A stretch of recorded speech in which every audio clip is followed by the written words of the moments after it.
Welcome to City Vision University's podcast, providing book summaries of books on rescue missions, city missions, and the Salvation Army. Glad to be here for this one. Yeah, me too. And, if you are joining us today, you are probably someone who wants to understand not just the history, but the actual human heartbeat behind it. Right. So you're in the right place.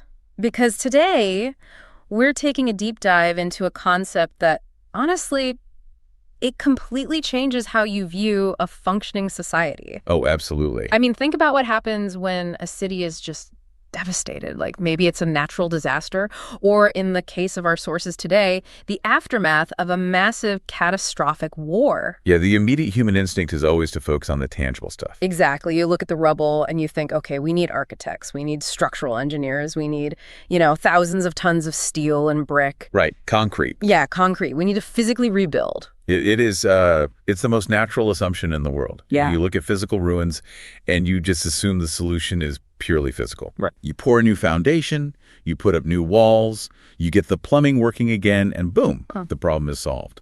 The city is officially, quote unquote, rebuilt. Yeah, because it's measurable, right? Like you can photograph a new building, you can go out and cut a ribbon in front of it. Exactly. It's great for the politicians. But then you take a closer look at the people who are actually walking through those, newly paved, perfectly engineered streets. And you realize something incredibly profound. The human element. Right. The buildings might be fixed, the trains might be running exactly on time, but the actual foundation of the society itself, the human spirit, that invisible social fabric that connects one person to another, it might still be completely shattered. It is a profound and, frankly, often tragic disconnect. The physical infrastructure is meticulously restored, sure. Bro. But the psychological and spiritual infrastructure is still just lying in ruins. Completely ignored. Totally ignored by the master planners and the politicians, mostly because it's entirely invisible to them. Which brings us to the mission of this deep dive today. We are jumping into a truly phenomenal stack of historical sources. Oh, these are fascinating. Yeah, we're looking at original archived excerpts from the London City Mission magazine. Specifically, we're zeroing in on the deeply transformative, incredibly turbulent post-World War I years of 1919 and 1920. And this stack happens to include their massive milestone, right? Yes, exactly. Their 1,000th issue. Wow. So our goal here is to transport you, the listener, back to a gritty, smog-choked, post-armistice London.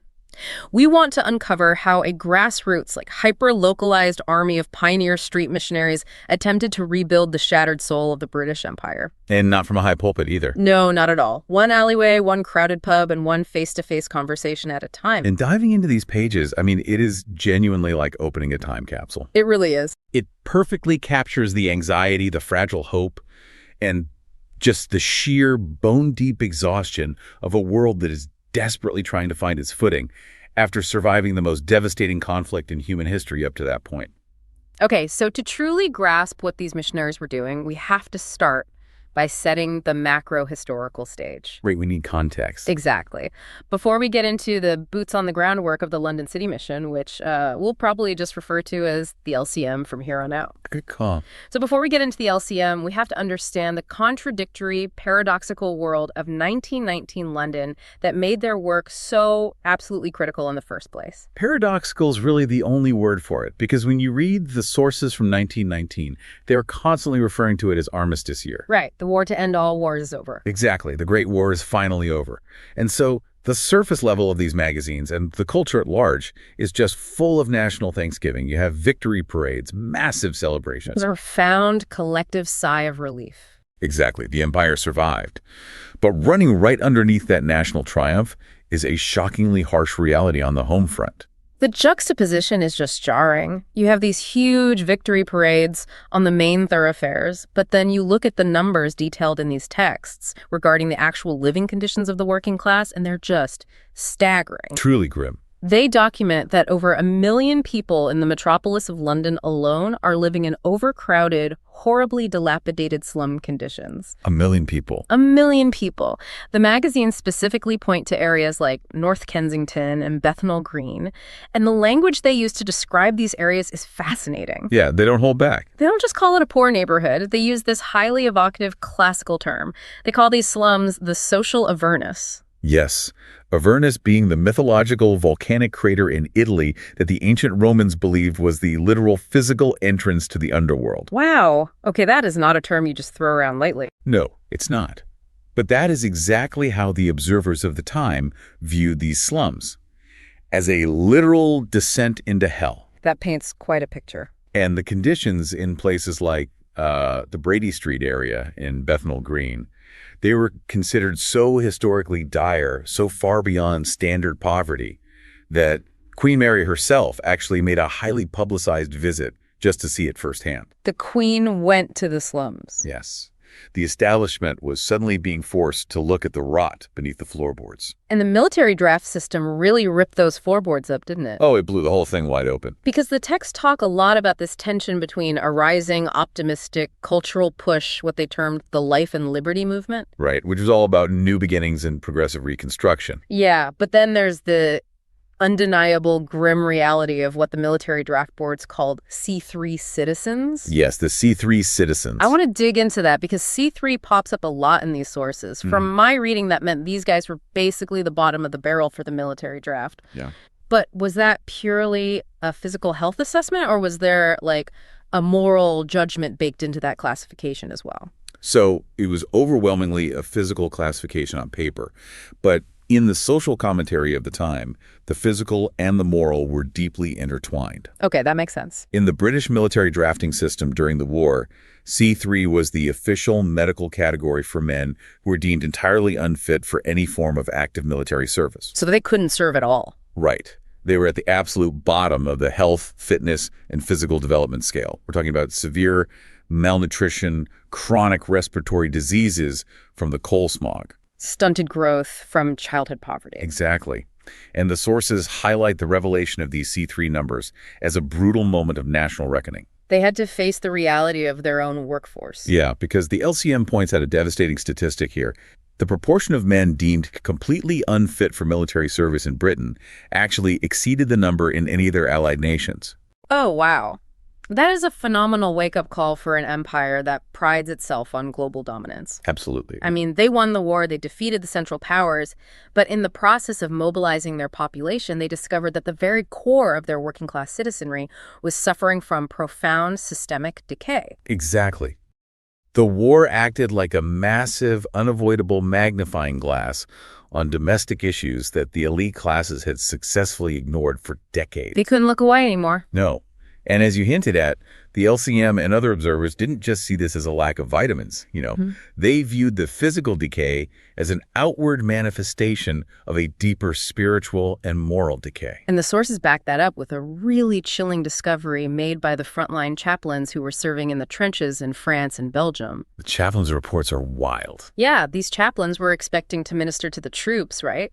And they discovered that multitudes of these returning fighting men, the literal heroes of the trenches, were totally, completely disconnected from organized Christianity. Completely alienated. And it wasn't even that these men were, like, aggressively hostile or vehemently atheist.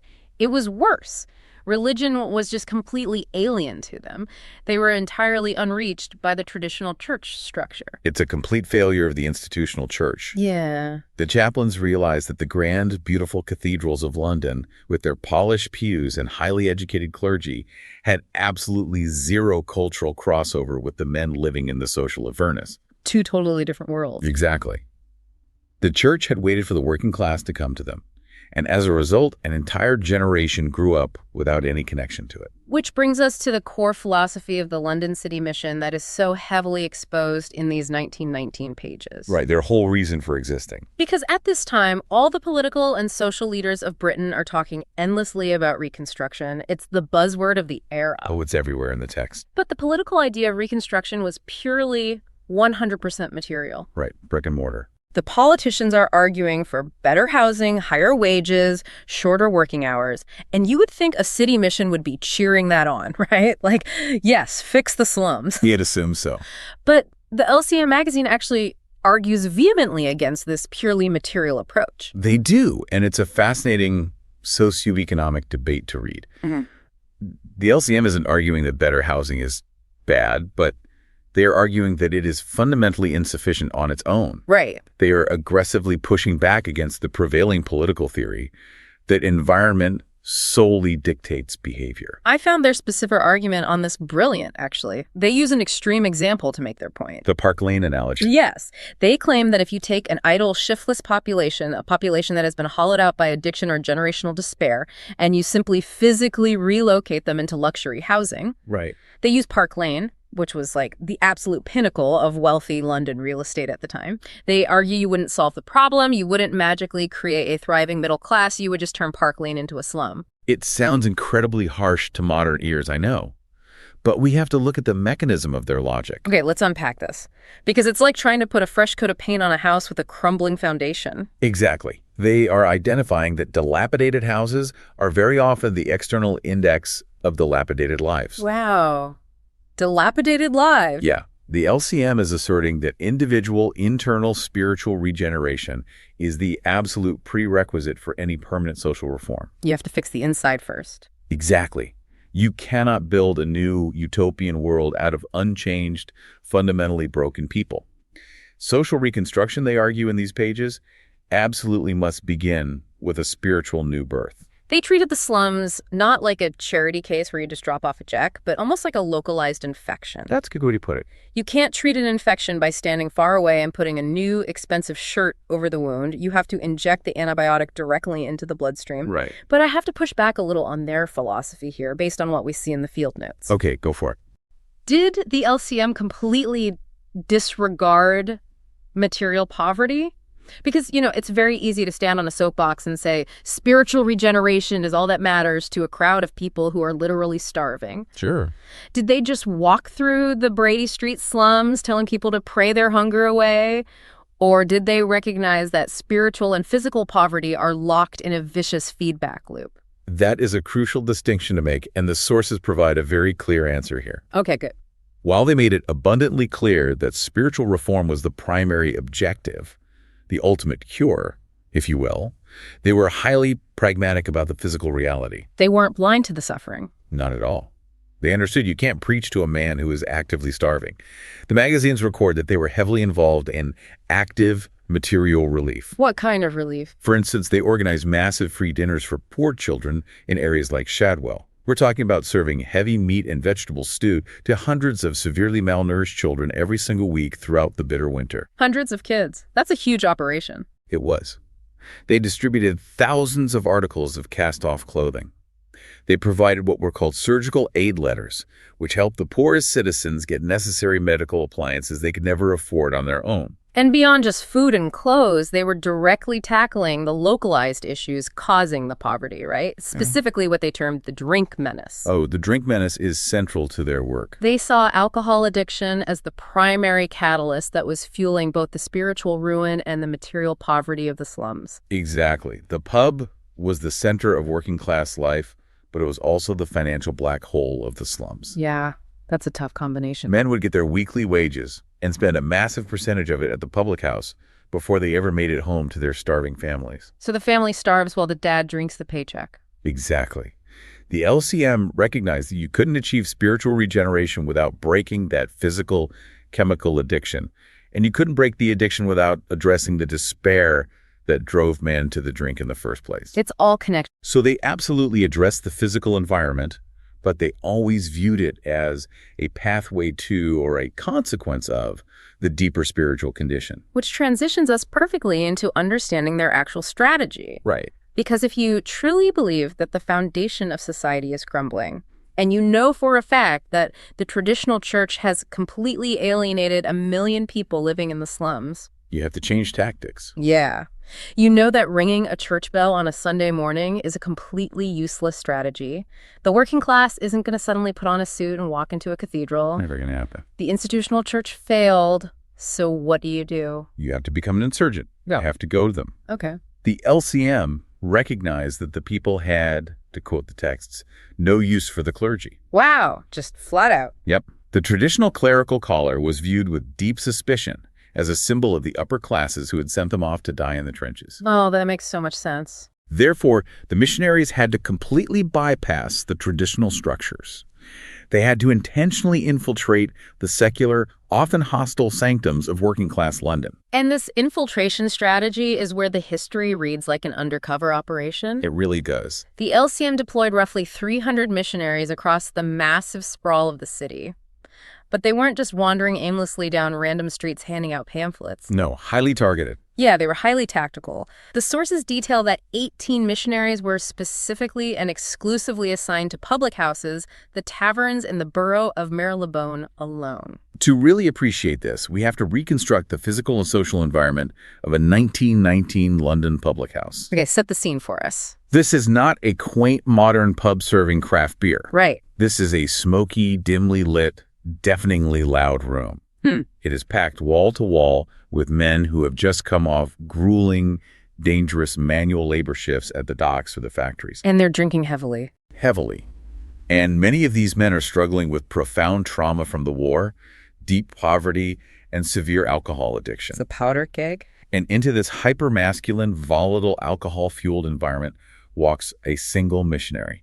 His specific mandate is to combat the drink menace right on its own home turf. The courage that must have required is staggering. It's unbelievable. The sources actually call these specific men heroes at the drink forts, and they note that these missionaries faced incredible daily hostility. I mean, you can imagine.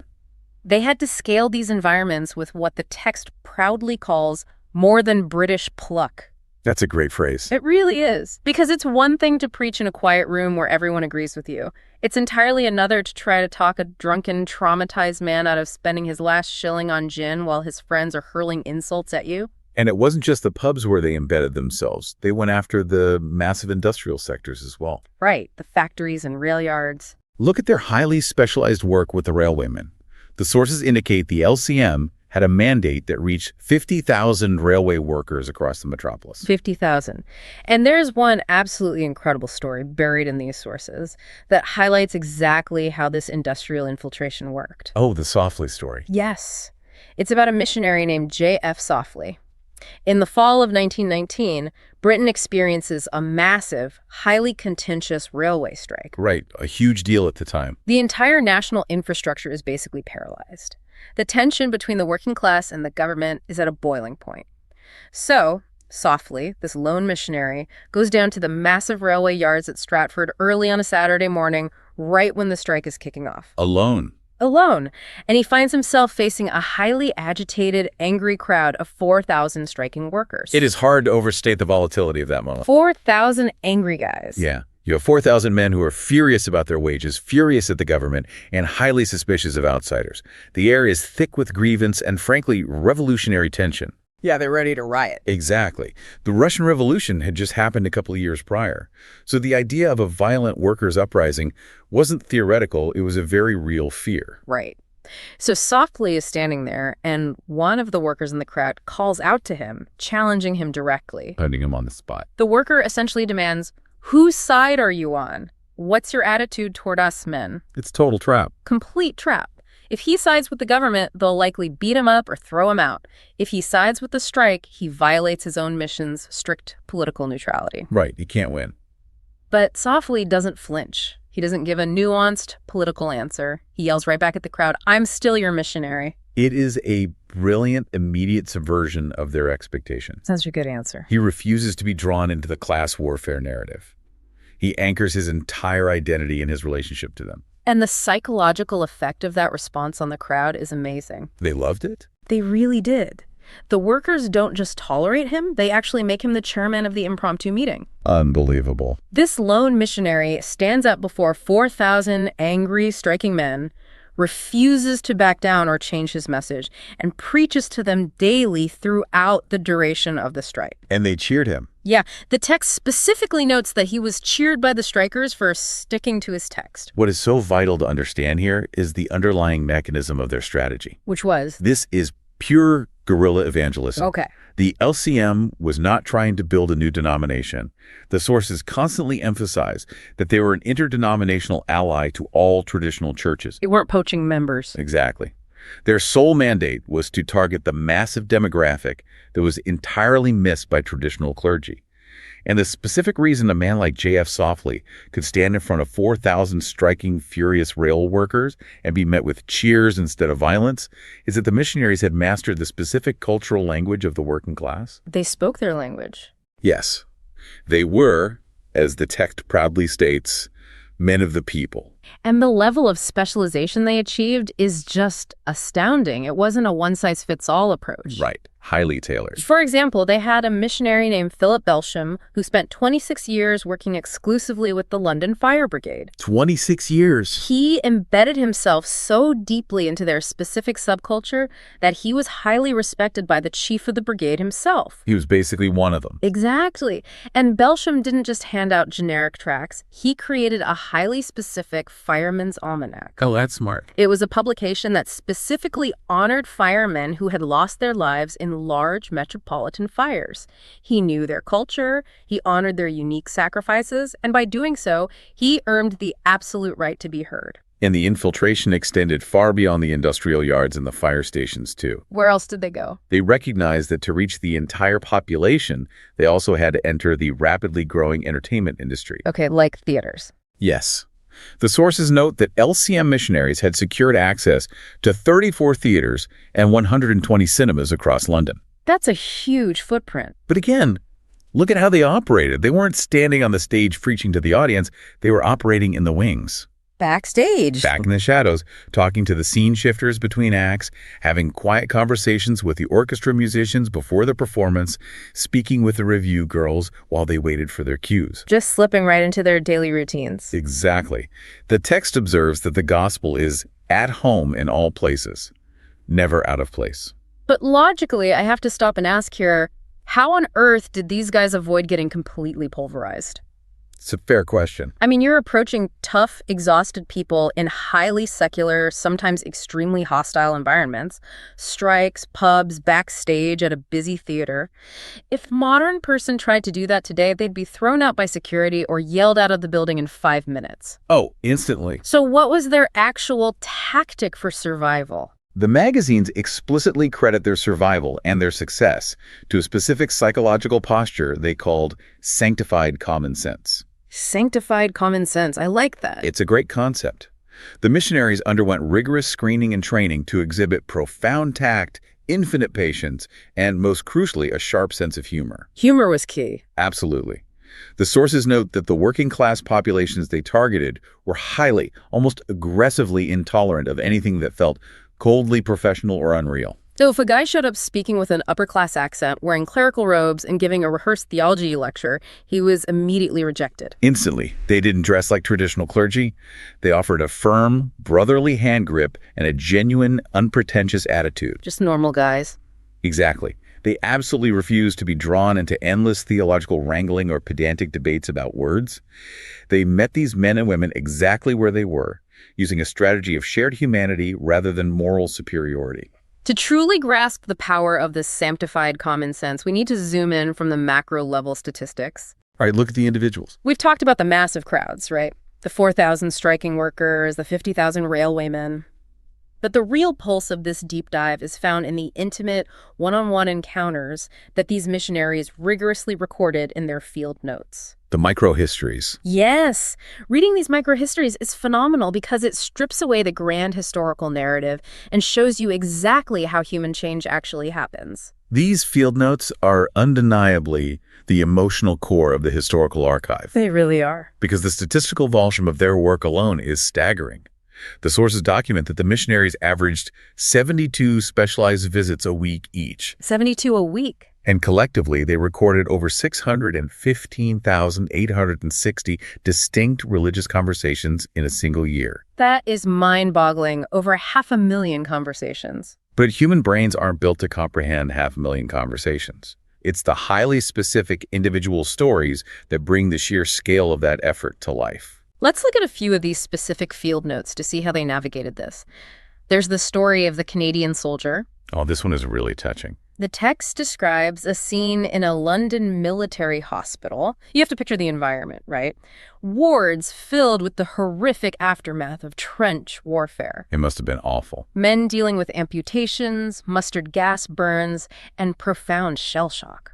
So a missionary is walking through the ward and places a simple, small lavender bag on the pillow of a sleeping, wounded Canadian soldier. Just a small gesture. And attached to it is a tiny text that reads, "I will uphold thee." Wow. When the soldier wakes up and reads that specific phrase, it just shatters his defenses. It sparks this profoundly deep, vulnerable conversation with the missionary. Because he felt seen. Right.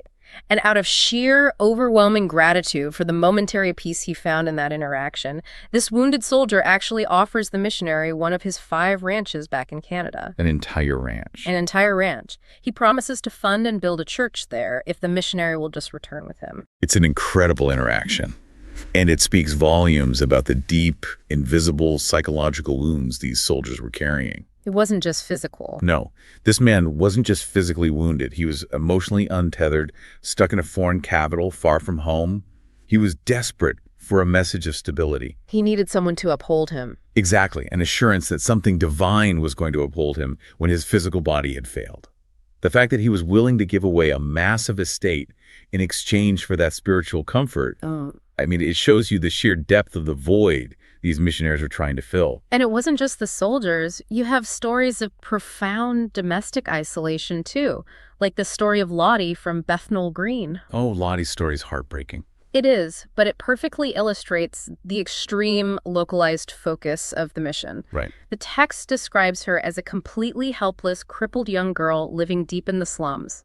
For years, her entire life consisted of sitting out in a tiny back garden. And the only reason she sat there was because it was right next door to the local mission hall. Her only interaction with the outside world, her only spiritual and social outlet in her entire life, was just listening through the fence to the singing coming from the hall. The sensory and social deprivation of her existence is hard for us to fully conceptualize today. She was just entirely cut off. She is trapped in the social Avernus, completely immobilized. Right.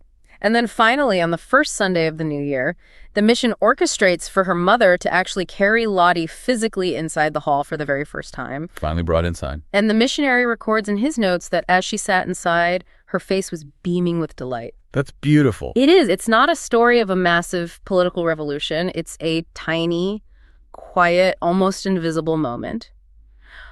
But it perfectly represents the incredibly intimate human nature of this work. They were tracking down the forgotten individuals that society had completely discarded. And if we step back and connect this to the bigger picture of the missionaries' daily lives, it reveals the immense psychological agility these men had to possess. Oh, the mental whiplash must have been intense. Think about it. In a single afternoon, a missionary might sit quietly with a profoundly disabled, isolated child like Lottie, providing gentle comfort in a hopeless slum. And then, an hour later, he has to walk into a pub and deal with the raw, aggressive, volatile trauma of war veterans. It's one thing to comfort a girl who has been isolated her whole life, but the real test of this psychological agility was dealing with adults who were actively hostile and deeply traumatized. Absolutely. That brings us to the story of the air raid costermonger. This is a great example of that tact. For context, a costermonger is a street vendor, usually selling fruit or vegetables from a barrow. Right. Very common in London then. They were known for being incredibly tough, loud, and street smart. So this particular woman in South London is aggressively rejecting the missionary's message. She's standing on the street, yelling that religion is absolute nonsense, it's a fairy tale. She doesn't want to hear it. She is heavily defended. Extremely. She has a massive emotional armor up, which, you needed to survive as a street vendor in the London slum. Exactly. So how does the missionary break through? He doesn't quote scripture at her. He doesn't argue theology. That would just make her madder. Right. Because he knows her and he knows the neighborhood. He uses a strategy of shared trauma. Shared trauma. He gently reminds her of the Zeppelin air raids during the war. He specifically recalls the memory of how utterly terrified she was when the bombs were dropping, the memory of when she dropped her tough exterior and prayed out of sheer existential terror. Wow. He went right for the vulnerability. He uses that shared memory of the bombings to bypass her hostility and force her to acknowledge her own underlying spiritual vulnerability. It is a masterful use of psychology, and it only works because he was deeply embedded in that community. He was there with them. He didn't parachute in from a wealthy suburb. He lived through those exact same air raids. He heard the same sirens. He felt the same concussions from the bombs. He shared the exact same existential dread. He had earned the right to challenge her because he had shared her pain. And they didn't just share the trauma, they shared the specific, rough, street-level humor of the slums. Which is so important. Which brings us to, arguably, the best field note in the archive, the Book of Revolutions. Oh, this one perfectly encapsulates the tactical brilliance of their street smarts. It really does.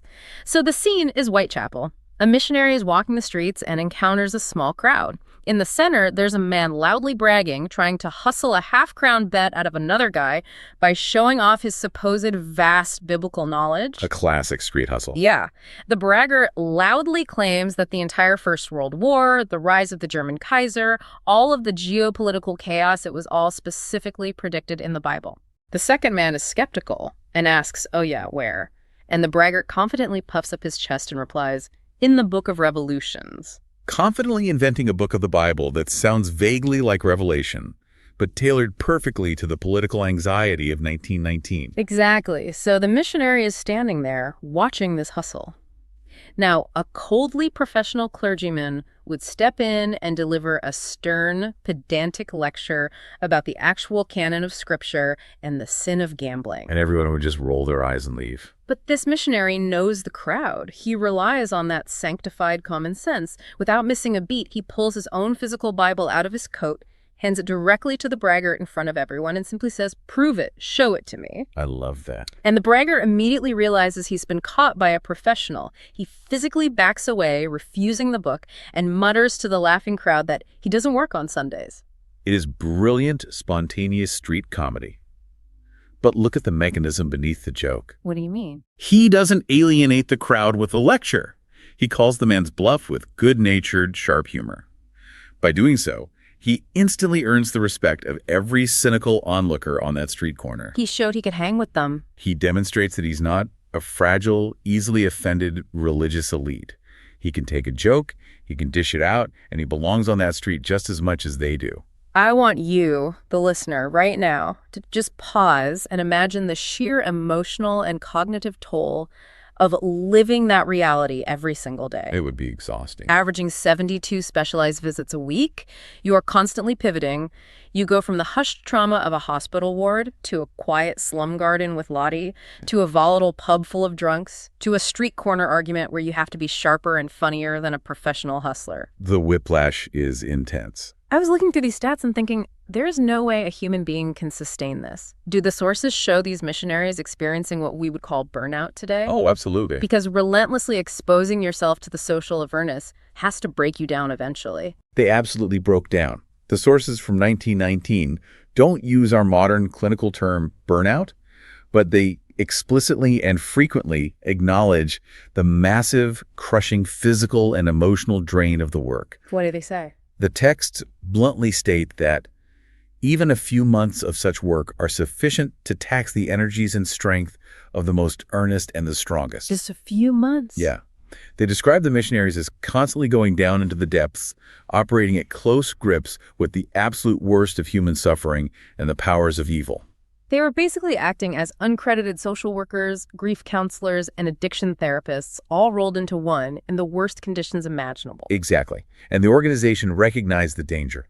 This is why the magazines constantly feature urgent pleas for prayer and specific financial support for what they call the Missionaries' Holiday Fund and the Seaside Homes. They had to get them out of the city. They recognized that these men would literally work themselves to death if they weren't forcefully pulled out of the slums periodically.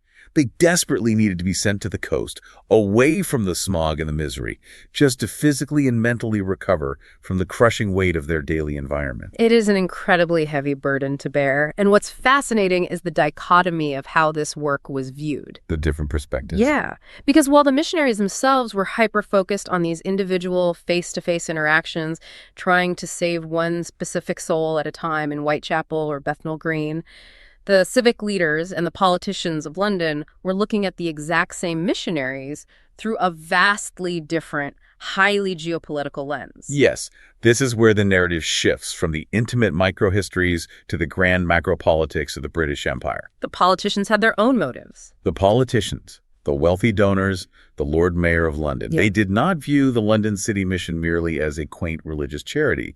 They viewed it as a vital, highly effective tool for political and social stability on a massive scale. To understand why the politicians cared so much, we have to look at the demographics of the London streets in 1919. It was a melting pot. The text described London not just as a British city, but as a microcosm of the entire world. The London docks are the beating heart of global trade, and they are absolutely flooded with foreign sailors who are trapped or transitioning through the city after the war. The numbers here are wild. They really are. There are 60,000 Russians, 22,000 French and Belgians, 18,000 Germans and Austrians, alongside thousands of others from across the globe. Just massive groups of displaced people. It is a massive, chaotic babel of languages and loyalties, and the LCM doesn't ignore them.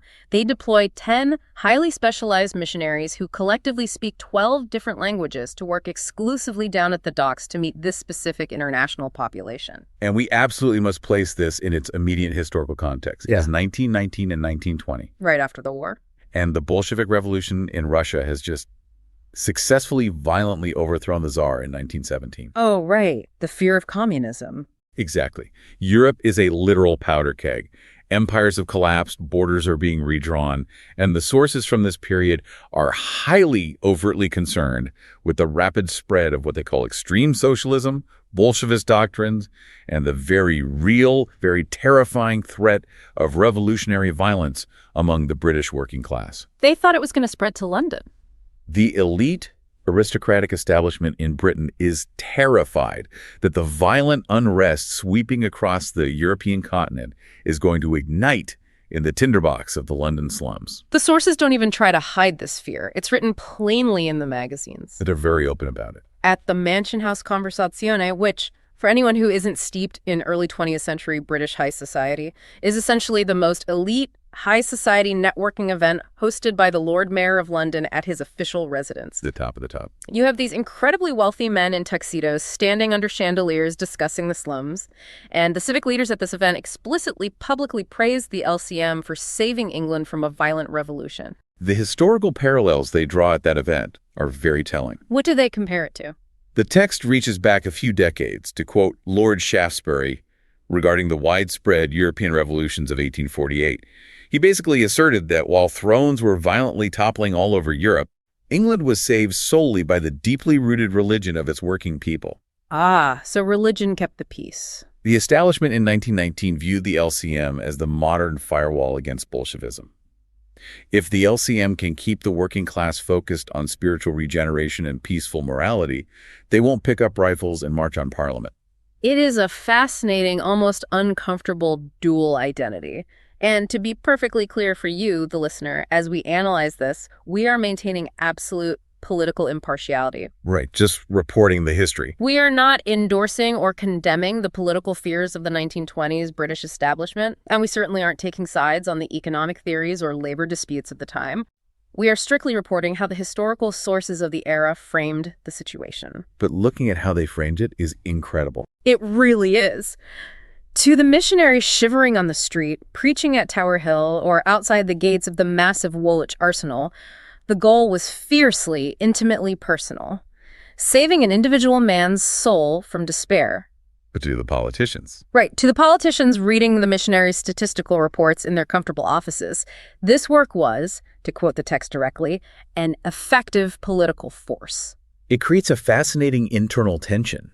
Because you have to wonder, how did the missionaries themselves navigate this? Did they view themselves as a sort of spiritual anti-riot police, deployed to keep the poor docile? I actually dug into the sources to see how they handled that exact accusation, because the workers certainly accused them of it. Oh, I'm sure they did. The missionaries report frequently encountering men who expressed a deep, aggressive hatred toward all, quote, systems, parsons, and church organizations. They saw right through the establishment ties. These workers would shout at the missionaries, claiming that religion was just a drug, a tool used by the capitalists to keep the working class blind and docile while they were being economically exploited. A very common critique of the era. And what was the missionaries' counter-argument? The LCM's response, as recorded in their own texts, wasn't to argue conservative politics or debate economic supply and demand. They refused to engage on the political axis. They just stuck to the mission. Their answer, consistently, was the glorious gospel of Christ. They argued that true, lasting social reform and economic justice would only naturally flow from renewing the whole man from the inside out. But the leadership had to know what was going on, right? Oh, absolutely. However, you can also see that the executive leadership of the LCM wasn't naive. They clearly understood their massive appeal to the wealthy donors who were terrified of losing their fortunes in a revolution. They play the game. The LCM happily and willingly published those quotes from the Lord Mayor and civic leaders, claiming the LCM was a supreme force for virtue and order and the ultimate counter to revolutionary tendencies. They used it to get funding. They absolutely leveraged the political terrors of the establishment to secure the funding they needed for their spiritual mission. It's a remarkably pragmatic strategy. They utilized the establishment's fear of physical revolution to fund a massive campaign of spiritual revelation. And boy, did they need to fund that mission, because doing all of this, deploying men who speak 12 languages at the docks, assigning 18 guys to crawl the volatile pubs in Marylebone, supporting guys who stand in front of 4,000 striking rail workers, it requires a vast, continuous river of money. It wasn't cheap. And right as the magazine prepares to celebrate its absolute greatest historical milestone, they hit a terrifying, existential financial brick wall. The juxtaposition between the summer and winter issues in the source material is genuinely jarring. It's like whiplash. In July of 1920, the LCM magazine proudly publishes its 1,000th issue.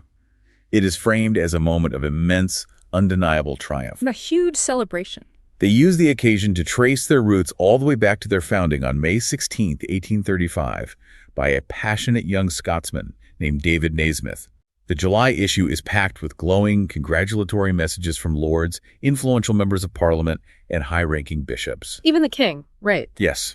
They are publicly, formally praised by the King of England himself for their indispensable work in the capital. They're at the absolute zenith of their public acclaim. It's a massive victory lap. Oh, no. But then, almost immediately following this massive celebration, you turn the pages forward just a few months to November 1920. And the cover of the magazine practically screams the word crisis. Money ran out. The economic reality of the post-war world has finally caught up with them. The national inflation rate is skyrocketing out of control. The basic cost of living is doubling, and it is rapidly draining the mission's financial reserves. This abrupt crash raises a very important historical question about the profound vulnerability of philanthropic institutions. It really exposes the cracks in the system. Think about the irony here. They are universally acclaimed. They are praised by the highest echelons of society, from the monarchy to the local mayors, as a vital, load-bearing pillar of London's civic stability. Everyone agrees they are essential. Yet, they are financially starving to death. The text frankly states they now require £60,000 a year just to survive the crushing inflation.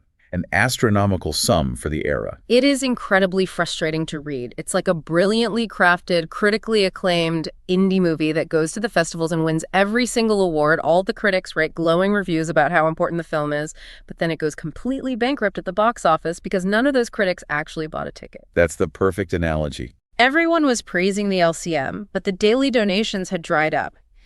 In a desperate attempt to survive, they launch a campaign to raise £25,000 for what they call the F.A. Bevan Memorial Fund, which was intended to permanently endow 6 of the most necessitous, impoverished districts so the missionaries wouldn't have to rely on week-to-week donations. And as it failed. The stakes they lay out in this November issue, if the fund fails, are incredibly tragic. The human cost of the financial shortfall is laid bare without any sugarcoating. It's bleak. They announced that if the funds are not immediately raised, they will be forced to pull 80 active missionaries directly off the streets. 80 guys, just gone. That's 80 men removed from the pubs, the docks, and the slums. But even worse, the collateral damage hits the most vulnerable. The retired missionaries. They state that 70 disabled retired missionaries, alongside 67 widows of missionaries, people who literally gave their entire lives, their physical health, and in the case of the widows, their husbands to the slums of London will be left entirely without any financial support or pension. The desperation in the pages is palpable.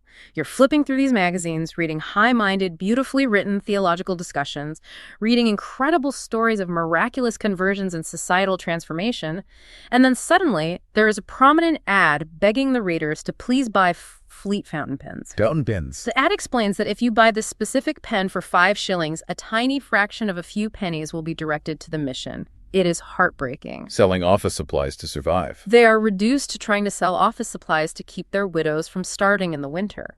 What does this massive, sudden crisis reveal about the post-war economy of London and the rapidly shifting cultural priorities of the British public in 1920? It reveals a society that is suffering from profound national emotional exhaustion. People were just tapped out. During the actual years of the war, there was a highly unified willingness to sacrifice. The public was conditioned to give generously to charitable causes, to support the troops, to fund the home front, to endure rationing. It was a collective effort. But by late 1920, the adrenaline had worn off, and the grim economic reality of the peace had set in. Prices for basic goods were incredibly high, taxes were heavy to pay off the war debt, and the public was experiencing massive donor fatigue. And culture was shifting, too. Furthermore, the texts dropped distinct hints about a rapidly shifting cultural landscape. The 1920s are beginning to roar. Ah, the Roaring Twenties. There is a massive rise in accessible secular amusements, the proliferation of the cinema, the popularization of Sunday games and sports in the public parks.